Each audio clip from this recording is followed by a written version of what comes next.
I think she knows she's a mom, but she kind of, because I'm not the one that got pregnant on prom night.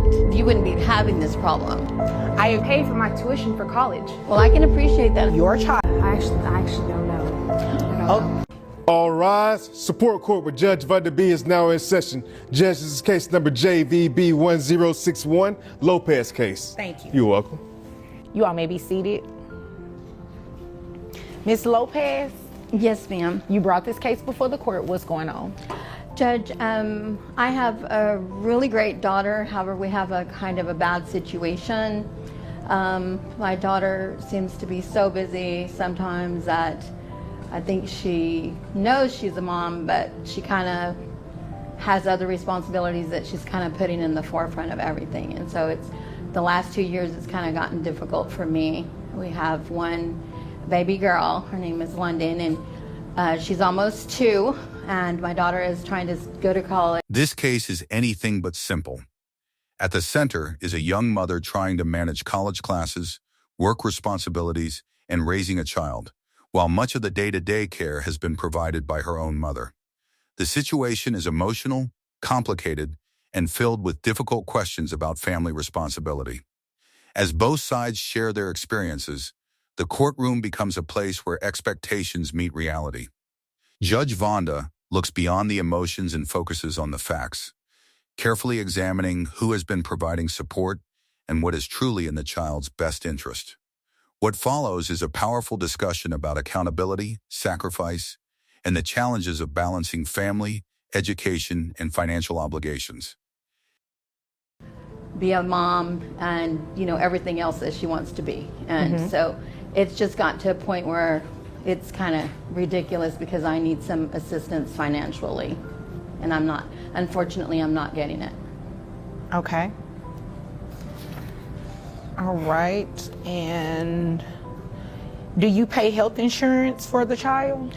She is on Medicaid right now because we qualify for Medicaid. All right. Okay. Anything else you want me to know before I move over to her? That's pretty much the brunt of it. So I'll let her speak her piece and see if we can maybe find a resolution today. Okay. Okay. Yes, ma'am. So I am a full-time student, college student. Okay. So I'm spending most of my times, at nights going to school.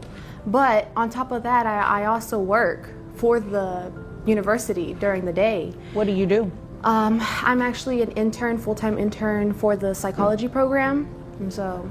Is that a paid position? Yes, it is. How much are you paid? Well, I just got a promotion. That's to good. 50,000. Okay. Yeah.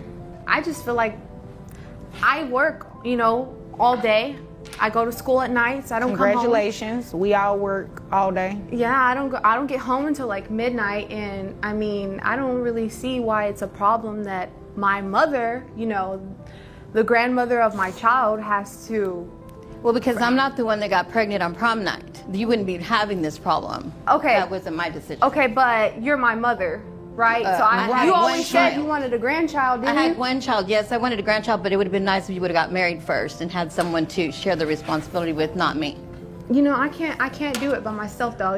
You're not doing it by yourself. I'm trying to use that money, right? So that way I can pay for my tuition for college. Well, I can appreciate that, honey, but you know what? Your main responsibility is being a mom. I agree with your mom. This is your child, and you said something very key while you were talking. You said grandmother. Right. You're her child. She raised you. It is not her responsibility to raise your child. Right. It is your responsibility. I just feel like I don't really have to owe her anything. You don't feel like you should pay your mother? If your daughter were going to daycare, you would be paying the daycare, right? Yes or no? Yes, ma'am. Do you feel like they should be paid? Yes. They're taking care of your child, looking after your child, changing diapers, feedings. They should be paid, right? Right. Your mother is doing everything I just named, correct? Yes. So it logically follows that she should be paid too, right? Yeah. So what's your issue? Well, she uses her money for the school loans, and I can appreciate that she doesn't want to have school debt. Right. But Yeah, now that's a that good she's thing. making more money, she's going to have to give me a little bit of that. They live with me. The house is paid. We don't have that bill. So I know she wants to be responsible and not have any debt, but mommy doesn't need to be having no debt and worried about diapers and all that too. And she does try to help, but it's just not enough. And now that she's got a promotion, I feel like she needs to take a little bit more responsibility. I've done everything I can, sweetie. You know that I'm a double major, right? I know that, sweetheart. But like I said, I can't afford London to is do that. important too. So, I know she is. That's why I leave her with you. well, just like I did a take care good of job her. with raising I you. leave her with you, and you leave your child with your mother and do not believe that your mother should receive some sort of financial assistance. I feel like I give something back. This is the moment where the heart of the case comes into focus. The mother argues that pursuing her education is an investment in a better future. But the judge points out a difficult reality.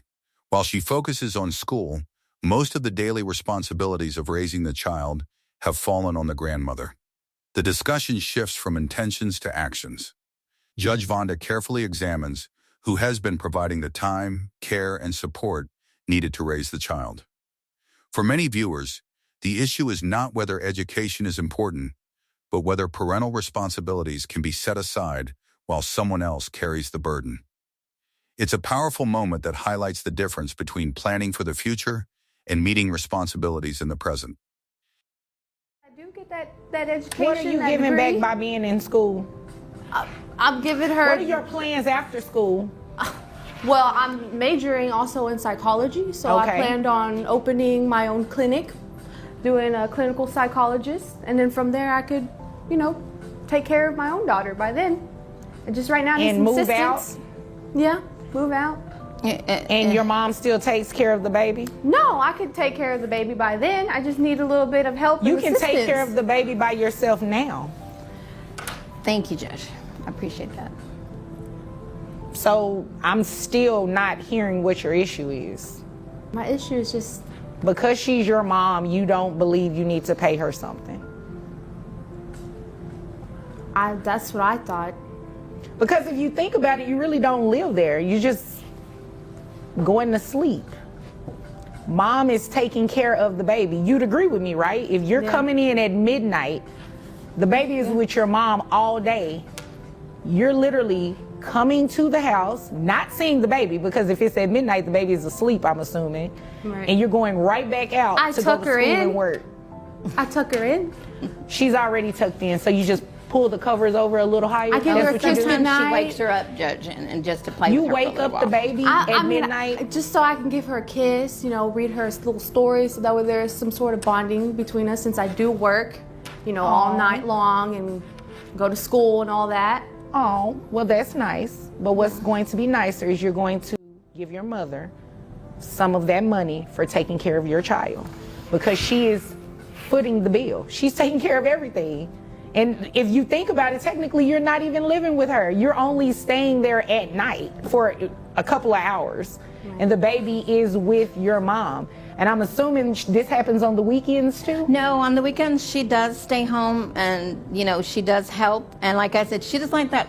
She's not like that girl that goes clubbing and stuff. She does take that responsibility serious. Yes. It's just her job and school, and now she's going to work full time. Now she's going to be working more with the promotion. Right, 'cause I so, got that promotion. that kind of leaves us with a little extra money and no time, because we hardly had any time now. I can't even imagine what it's going to be like now that she's going full time.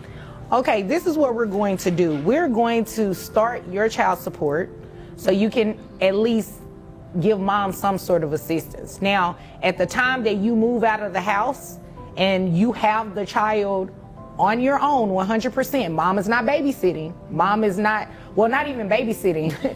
The child is living with your mom. Okay.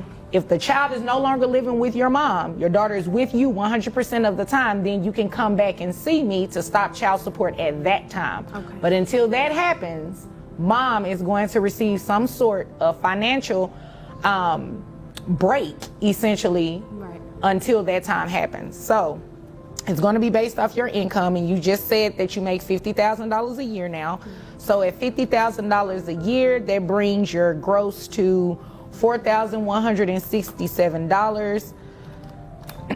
Your net is $3,516.78. There is a reimbursement to Medicaid. Now, you are working full time. You have access to health insurance now? Yes, yeah. Do you know how much it'll cost? I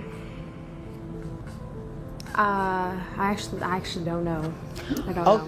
Okay, this is what we're going to do, because Medicaid reimbursement is about $375. That's based on 9% of your gross. Okay. I'm pretty sure your health insurance is cheaper than that for your daughter only. So what I'll do is order you to be responsible for that health insurance and give you a credit of $100 towards the health insurance, okay? Okay. So that'll make your monthly child support obligation $803 to your mother. Sorry, baby. You got to learn. Okay. Any questions? No? No questions? Thank you, Judge. You're welcome. If there's nothing further, you all are dismissed. Thank you. In the end, the court recognized the person who had been providing consistent care and support when it was needed most. The ruling acknowledged the grandmother's commitment and the important role she played in the child's life, while reinforcing that parental responsibilities cannot be ignored. It was a powerful conclusion to an emotional case, one that raised important questions about accountability, family support, and doing what is best for a child. If this case made an impression on you, share your thoughts in the comments below, and subscribe for more compelling courtroom stories and unforgettable legal moments.